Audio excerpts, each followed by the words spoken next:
Ever struggled with conversations that could make or break your relationships, career, or even your future?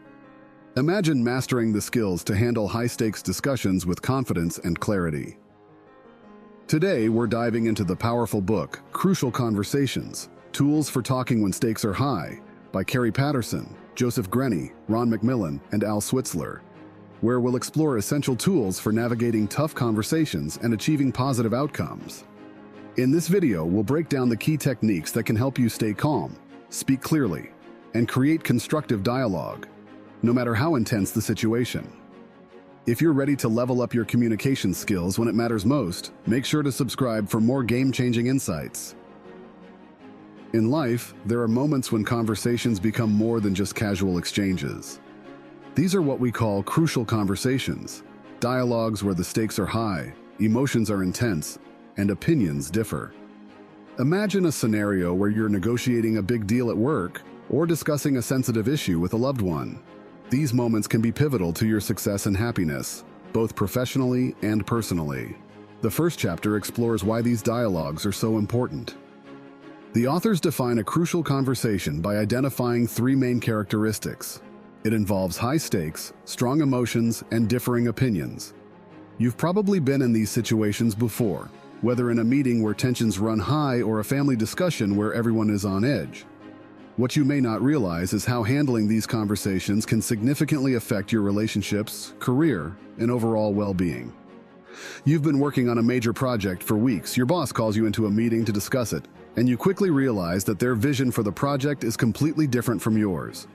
Your heart races, and you feel a mix of frustration and anxiety.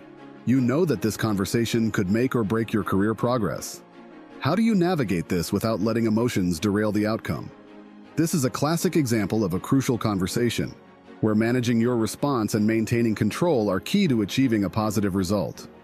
In summary, understanding what constitutes a crucial conversation is the first step to mastering the art of handling them. Recognizing these high-stakes moments allows you to prepare and respond effectively. Principle number 1 is high-stakes conversations.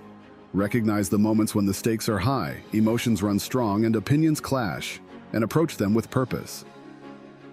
When tensions rise and stakes are high, our instinct might be to retreat or argue. But in Chapter 2, the authors emphasize a different approach, one that can change the way you handle crucial conversations. The key to success? Dialogue. It's more than just talking. It's about creating a space where ideas flow freely, where people can express their true thoughts without fear or judgment. The authors introduce the powerful concept of filling the pool of shared meaning. Imagine a conversation as a pool, and every piece of information, opinion, or feeling you share adds water to it. The fuller the pool, the better the chance of reaching a solution everyone can live with. By focusing on dialogue, you ensure that all voices are heard and decisions are made with a broader, clearer perspective. This is crucial for effective communication, whether you're discussing a personal matter or making a business decision. Let's say you're in a team meeting and there's a major decision to make. Everyone has different opinions and emotions are running high. Instead of pushing your point or avoiding conflict, you invite each team member to share their thoughts. You don't interrupt or try to sway them. Instead, you listen. Slowly, the pool of shared meaning begins to fill. As everyone contributes, the best path forward becomes clearer, and the final decision is stronger because it's built on a foundation of mutual understanding. In summary, mastering crucial conversations means mastering dialogue. It's about allowing meaning to flow freely between people, so decisions are not just made, but made well. Principle number 2 is the power of dialogue.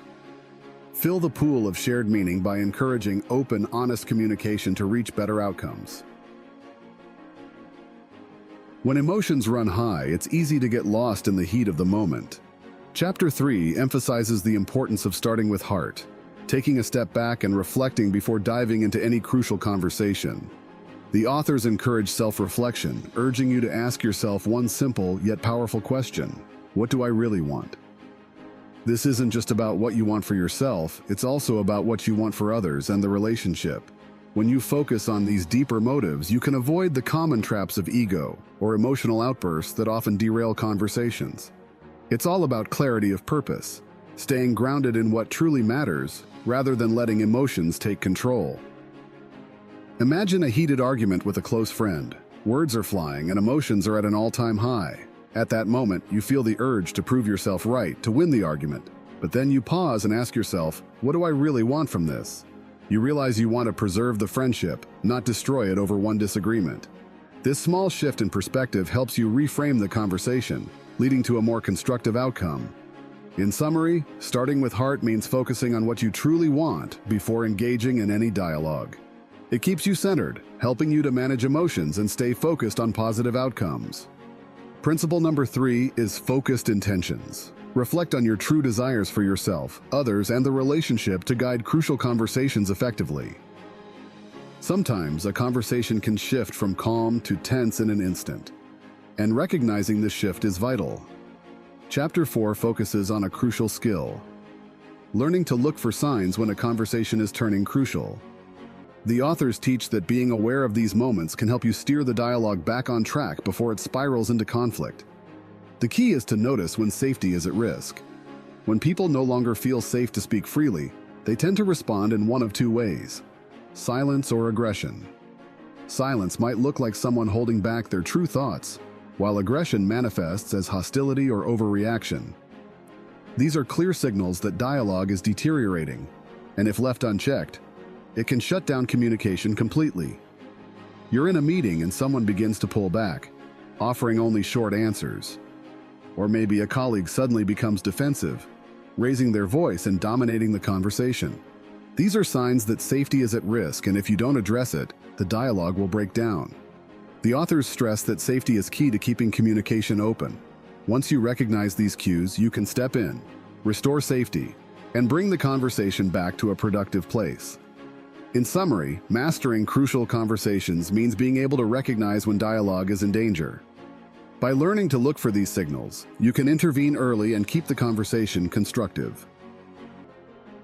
Principle number 4 is recognizing deterioration. Look for signs of silence or aggression to know when safety is at risk, and act to keep the dialogue open. Chapter 5 dives into how to make it safe for open dialogue, even when discussing tough or sensitive topics. The authors highlight 2 essential conditions that create safety: mutual purpose and mutual respect. When these are present, conversations flow smoothly, even in high-stakes situations. Mutual purpose means that both parties share a common goal. When everyone feels they're working toward the same objective, it becomes easier to stay engaged and communicate. Mutual respect, on the other hand, ensures that no one feels belittled or attacked. Without respect, conversations quickly turn defensive, making productive dialogue nearly impossible. The chapter also offers tactics for restoring safety when things go wrong. If tensions rise and the conversation starts to break down, you can bring it back by reaffirming your mutual purpose and showing respect. This might sound like, "I know we both want the best outcome here," or "I respect your opinion, and I want to hear more about your perspective." These small but powerful statements can lower defenses and reopen the path to productive dialogue. Imagine you're discussing a difficult decision with a coworker, and the conversation takes a turn for the worse. Emotions are escalating, and things feel tense. By reminding them of the shared goal and emphasizing mutual respect, you bring the conversation back on track and make it safe again. In summary, making it safe to talk about almost anything is about ensuring mutual purpose and mutual respect. These are the foundations of any successful conversation. Principle number 5 is creating safety. Establish mutual purpose and mutual respect to keep conversations productive and open. Emotions can be a powerful force in crucial conversations, and if left unchecked, they can derail even the most important dialogues. In Chapter 6, the authors dive into how to master your stories, the internal narratives you create that fuel emotions like anger, fear, or hurt. The key to staying in dialogue, even in emotionally charged situations, is learning to recognize these stories and question them before they take over. When you feel angry or upset in a conversation, it's often because you've told yourself a story about the other person's motives or actions. But these stories are just that: stories. They aren't always grounded in reality, and they can cloud your judgment. The authors teach that by questioning these narratives, you can take a step back, reframe the situation, and regain control of your emotions. This allows you to stay focused on the dialogue and prevent an emotional outburst. Imagine you're having a difficult conversation with a friend and you start to feel hurt by something they say. Your mind immediately jumps to conclusions, assuming they are intentionally trying to upset you. But if you stop and question that assumption, asking yourself if it's really true or if there might be another explanation, you can calm your emotions and re-enter the conversation with a clearer perspective. In summary, mastering your stories is about recognizing the narratives you create and learning to reframe them so you can stay in control of your emotions and keep the dialogue productive. Principle number 6 is control your narratives. Question the stories you tell yourself to stay in dialogue and keep emotions from derailing the conversation. When the stakes are high, sharing tough messages can feel like walking a tightrope. How do you express yourself clearly without coming off as confrontational? Chapter 7 introduces the state method, a practical guide to help you state your path. Speak persuasively without being abrasive. The key here is balance. You need to be clear and direct, but at the same time, show respect for the other person's perspective. The authors offer a step-by-step approach to achieve this, using the acronym STATE. Share your facts, tell your story, ask for others' paths, talk tentatively, encourage testing. This shows openness to different opinions. Let's put this into a real-world example. Imagine you need to address a colleague about a recurring issue that's affecting your team's performance. Instead of accusing them, you start by stating, "I've noticed that our reports have been submitted late 3 times this month." Share your facts. You continue, "This makes me concerned that we're falling behind on our deadlines." Tell your story. Then you invite them into the conversation. "I'd like to hear your thoughts on this." Ask for others' paths. By talking tentatively and encouraging testing, you keep the conversation open, respectful, and productive. In summary, speaking persuasively without being abrasive is about clarity, respect, and openness to dialogue. The STATE method offers a roadmap for delivering tough messages effectively. Principle number 7 is speak persuasively. Use the STATE method to share tough messages in a clear, respectful, and non-confrontational way. In Chapter 8, the authors emphasize the importance of exploring others' paths, learning how to listen when others blow up or clam up. The goal is to encourage them to share their views, especially when emotions are running high. At the heart of this approach is active listening. The authors stress the need to genuinely understand the other person's perspective. When someone is upset, instead of reacting defensively or ignoring them, ask questions that invite them to explain their reasoning. This shows that you're curious about their viewpoint and care about their feelings, which can help diffuse the situation. Let's say you're in a meeting, and a colleague suddenly starts raising their voice in frustration. Instead of reacting with your own emotions, you stay calm and ask, "Can you help me understand what's bothering you?" Or, "I'd really like to hear more about what's on your mind." By asking questions and showing genuine curiosity, you create an environment where they feel safe enough to share their thoughts. This opens the door to more productive dialogue and helps uncover the deeper reasons behind their reaction. In summary, exploring others' paths means encouraging people to share their views, especially when they're emotional. By actively listening and asking thoughtful questions, you can better understand their perspective and keep the conversation on track. Principle number 8 is active listening. Encourage others to share their views by using active listening techniques and showing genuine curiosity to understand their perspective. Having a meaningful dialogue is just the first step. To truly make an impact, you need to turn your conversations into actionable results. Chapter 9 emphasizes the importance of moving to action, transforming crucial conversations into decisions and measurable outcomes. Once a conversation reaches a point of mutual understanding, the focus should shift to decision-making. The authors stress the need to define a clear action plan. Who will do what, by when? These are the key questions that turn ideas into action. It's equally important to establish a system of accountability, ensuring that everyone knows how progress will be tracked and how success will be measured. For example, imagine you're leading a team meeting, and after a long discussion, everyone agrees on a new strategy.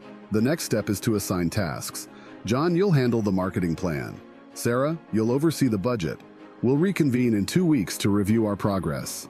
This level of clarity ensures that decisions don't just stay in the realm of discussion but are turned into concrete actions with clear responsibilities. In summary, crucial conversations should always end with a clear path forward. Defining roles, setting deadlines, and establishing accountability ensures that your decisions lead to real, measurable results. Principle number 9 is turning dialogue into action. Ensure clear decisions, assign responsibilities, and establish accountability to move from conversation to measurable outcomes. Sometimes, even when you've mastered crucial conversation techniques, you encounter situations that seem almost impossible to handle. Chapter 10 addresses these exceptional cases, offering strategies for navigating tough scenarios, whether you're dealing with someone in a position of power or confronting deeply entrenched issues. The chapter provides practical advice for those, moments, those situations where typical approaches may fall short. The authors emphasize that the principles of dialogue still apply, but they might need to be adapted. For instance, when dealing with powerful individuals, it's important to find ways to maintain respect while still asserting your point. In situations where issues are deeply entrenched, patience and persistence are key. Even if change seems impossible, small steps can eventually lead to bigger breakthroughs. Picture this. You're having a crucial conversation with a senior executive at work, and you feel the weight of their authority. Instead of retreating or becoming overly aggressive, you adapt by respectfully asserting your perspective, while making it clear that you understand their position. Or imagine tackling a long-standing issue in a relationship. It may not be solved overnight, but by consistently applying the principles of dialogue and patience, you can chip away at the problem. In summary, even the toughest conversations can be managed with the right strategies. By adapting the core principles of dialogue, you can find ways to approach the most challenging situations effectively. Principle number 10 is, adapt your approach. Apply the principles of dialogue flexibly to handle tough cases, ensuring even the hardest conversations can move forward. Mastering crucial conversations isn't something you do overnight. It's a skill that requires practice, reflection, and continuous improvement. In Chapter 11, the authors bring everything together, offering a comprehensive guide to using the tools and techniques introduced throughout the book. This chapter serves as a reminder that preparation is key, and that learning how to navigate these conversations is a journey, not a one-time event. To prepare for any crucial conversation, the authors suggest using a set of key tools. Start by asking yourself important questions. What do I really want for myself, for others, and for the relationship? Then, focus on keeping dialogue open by ensuring safety and mutual respect. As you enter the conversation, remember the STATE method. Share your facts, tell your story, and invite others to share theirs. But don't stop there. After the conversation, focus on turning dialogue into action, with clear roles, deadlines, and accountability. Imagine preparing for a difficult discussion with your team. You begin by reflecting on your true motives. Maybe you want the team to feel supported while also improving productivity. Next, you plan how to keep the conversation respectful, focusing on dialogue over confrontation. With these preparations, you're better equipped to handle the situation and ensure that the conversation leads to meaningful outcomes. In summary, Chapter 11 reinforces that mastering crucial conversations is an ongoing process. By continuously practicing the tools and techniques, you can handle these important moments with greater confidence and success. Principle number 11 is continuous mastery. Preparing for crucial conversations and committing to continuous learning ensures long-term success in navigating high-stakes dialogue. In Crucial Conversations, Tools for Talking. When Stakes Are High by Carrie Patterson, Joseph Grenny, Ron McMillan, and Al Switzler, the authors provide powerful strategies for navigating high-stakes, emotionally charged conversations. By mastering these tools, you can transform your most challenging dialogues into opportunities for stronger relationships and better results. Thank you so much for watching. If you enjoyed this video and found it helpful, don't forget to hit that subscribe button and turn on the notification bell so you never miss an update. And if you liked what you saw, a like would mean the world to me. It helps support the channel and lets me know you want to see more content like this. Thanks again, and I'll see you in the next video.